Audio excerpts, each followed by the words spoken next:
Begin with the last debate before the first vote. That's right. With just 6 candidates on stage, tonight's debate was the smallest yet, happening 20 days before the Iowa caucuses. KCAL 9 political reporter Randy Page is live in the newsroom with what happened tonight. Randy? Juan, going into tonight's debate, the latest CBS News poll in Iowa shows the top 3 candidates, Joe Biden, Bernie Sanders, and Pete Buttigieg, in a dead heat, with Elizabeth Warren 4 points behind. So were they willing to tear each other down in order to put themselves on top? Answer is no. It was a respectful debate for the most part. And then there were 6. The question going into tonight's debate, how would the remaining 6 set themselves apart? The first question dealt with the subject top of mind, foreign policy, in the wake of the military tug-of-war between the U.S. and Iran. What we have to face as a nation is that the 2 great foreign policy disasters of our lifetimes were the war in Vietnam and the war in Iraq. Both of those wars were based on lies. And right now, what I fear very much is we have a president who is lying again and could drag us into a war that is even worse than the war in Iraq.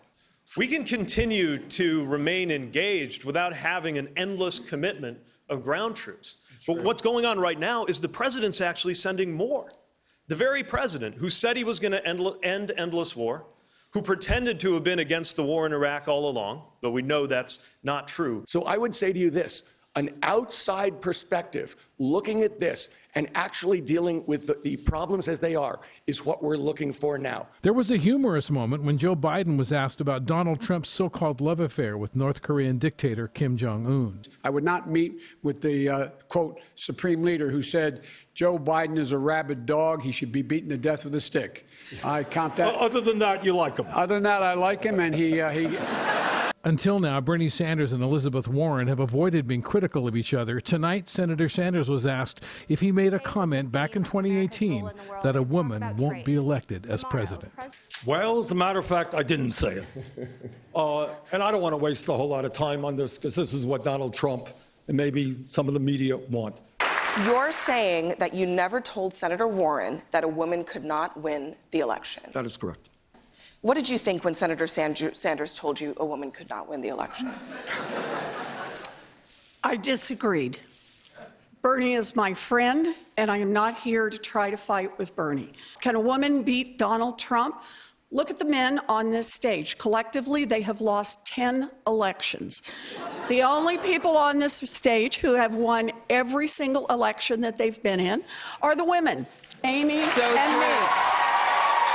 Once again, health care was a dominant theme. Senator Sanders was asked if the nation can afford his health care for all plan. Medicare for all, which will guarantee comprehensive health care to every man, woman, and child, will cost substantially less than the status quo.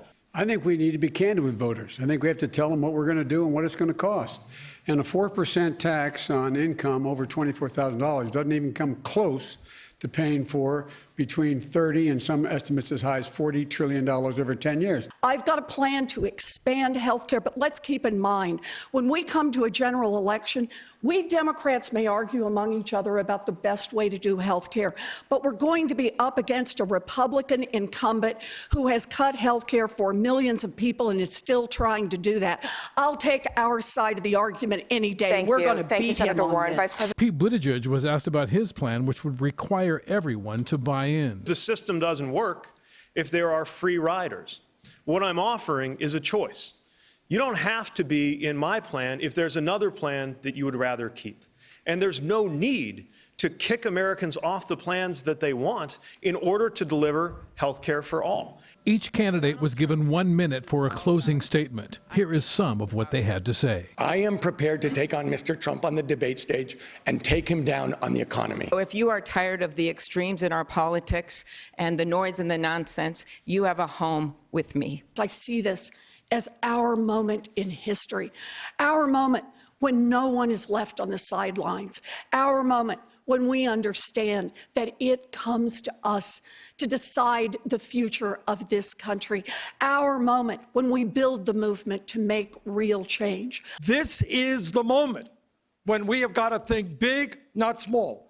This is the moment where we have got to have the courage to take on the 1%, take on the greed and corruption of the corporate elite, and create an economy and create a government that works for all of us. Come 4 years of Donald Trump.